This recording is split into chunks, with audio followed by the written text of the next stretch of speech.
শরীয়তপুরের প্রসাধনীর বাজারের খবর জানাতে যুক্ত হয়েছেন সহকর্মী কাজী মনিরুজ্জামান।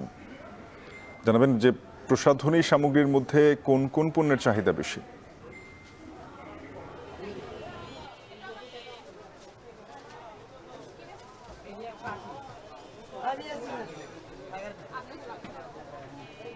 ঈদ যত ঘনিয়ে আসছে ততই কিন্তু শরীয়তপুরের প্রসাধনী বাজারে ক্রেতাদের ভিড় বাড়ছে। আমরা দেখছি সকাল থেকেই কিন্তু ক্রেতারা বিপণী বিতানের গুলোতে ভিড় জমাচ্ছেন এবং এক দোকান থেকে অন্য দোকানে ঘুরছেন এবং তাদের পছন্দের যে প্রসাধনী পণ্যটি সেটি কিন্তু তারা খুঁজছেন।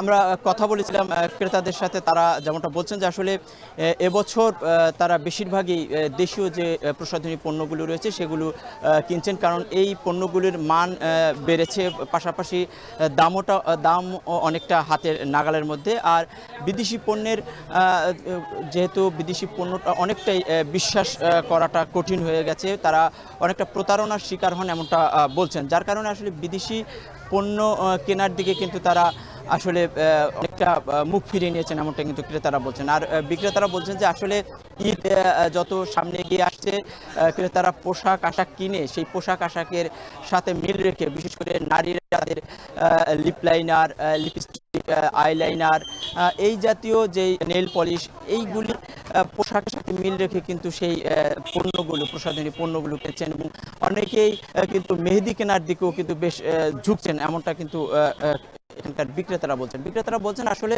শরীয়তপুর হচ্ছে একটি রেমিটেন্সের এলাকা। এখানে বৈদেশিক আয় অনেক বেশি এবং ঢাকা বিভাগের মধ্যে সর্বোচ্চ বৈদেশিক আয় কিন্তু এই শরীয়তপুর জেলা, যার কারণে ক্রেতাদের হাতে কিন্তু টাকা আছে, তবে কিন্তু ক্রেতারা মানসম্মত পণ্যই খুঁজেন।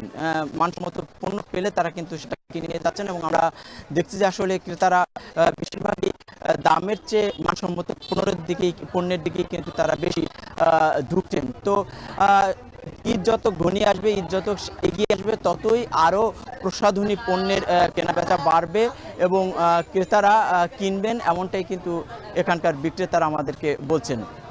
শাফিন।